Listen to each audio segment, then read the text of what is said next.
Ang larawang ito ay tila isang grupo ng magkakaibigan na nag-selfie sa loob ng sasakyan. Ngunit sa likod ng masaya nilang ngiti at tila kaswal na tagpo, ang kwento nito ay maaaring maging kakaiba, nakakapangilabot at puno ng misteryo. Ang kaba ng hating gabi. Noong una, simpleng gala lang ang plano ni Mia, Jenny, Kat at Clara. Lumabas sila ng Sabado ng gabi para mag-food trip at maglibang sa kalapit na bayan. Nagdesisyon silang magrenta ng maliit na kotse na akma lang para sa kanilang apat. Masaya ang umpisa, tawanan, kantahan at walang tigil na kulitan ang naririnig sa loob ng sasakyan. Habang tumatakbo ang gabi, nagdesisyon silang tumigil sa isang liblib na daan para kumuha ng mga selfie. Medyo madilim na lugar, pero sapat ang ilaw mula sa sasakyan para makunan ang kanilang mga ngiti. Wala sa kanila ang nakaramdam ng kakaiba noong una, pero noong pinalikan nila ang larawan matapos kunan ng lamig si Clara. Bakit parang may ibang tao sa likod? Tanong niya sa nanginginig na boses. Sa umpisa, inakala nilang biro lang ito, pero nang lumapit sila para tignan ang screen, kitang-kita na sa pinakamalalim na bahagi ng anino ng sasakyan, tila may ibang hugis ng muka. Isang nakamasid na anino. Hindi malinaw ang itsura, ngunit para itong isang bagay na hindi tao. Malalim ang mga mata nito, parang butas na walang hangganan, at ang itsura nito ay parang nalulukot ang balat. Reflection lang yan, sabi ni Kat. Pilit na pinakalma ang lahat, ngunit ang kanilang pag-aalinlangan ay naging mas matindi nang biglang umuga ang sasakyan. Kahit na wala namang hangin o anumang dahilan para ito'y gumalaw. Nagdesisyon silang umalis na agad, ngunit habang bumibiyahe pabalik, napansin nilang tila may malamig na dampi sa kanilang balikat. Parang may humihila sa kanila mula sa loob ng sasakyan.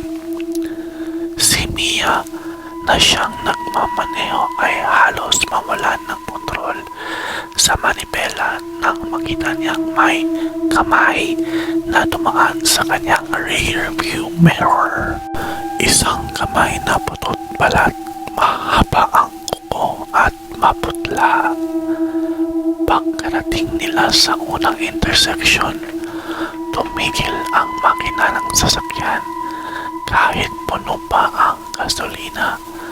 Sa gitna ng madilim na kalsada, nakarinig sila ng halak-hak mula sa labas. Isang mabigat, malalim at malamig na tunog na parang galing sa ilalim ng lupa. Nang tignan nila ang paligid, wala silang makitang tao, pero ang halak-hak ay tila papalapit ng papalapit. Hindi na napigilan ni Jenny ang kanyang kaba at sinimulan niyang magdasal. Nagulat sila nang biglang bumukas ang lahat ng pinto ng sasakyan sabay-sabay. Napilitan silang bumaba kahit natakot sila. Ang buong paligid ay puno ng dilim, ngunit sa malayo may nakita silang mga pulang mata na nakatingin sa kanila. Dahan-dahang papapalapit, ang kanilang mga galaw ay nanigas. Para bang ang kanilang mga katawan ay ayaw sumunod sa kanilang iniisip. Tumakbo sila ng mabilis sa gilid ng kalsada. Iniwan ang sasakyan at lahat ng gamit nila. Ngunit habang tumatakbo, naririnig nila ang yapak ng maraming paa sa likuran nila. Hindi ito yapak ng tao, parang mga kuko na kumakalmot sa semento. Nang makakita sila ng isang abandonadong bahay sa gilid ng daan, agad silang pumasok para magtago. Pero nang isara nila ang pinto, naramdaman nilang may kasabay silang pumasok. Si Kat na nasa pinakalikod ay biglang nawala sa gitna ng kadiliman.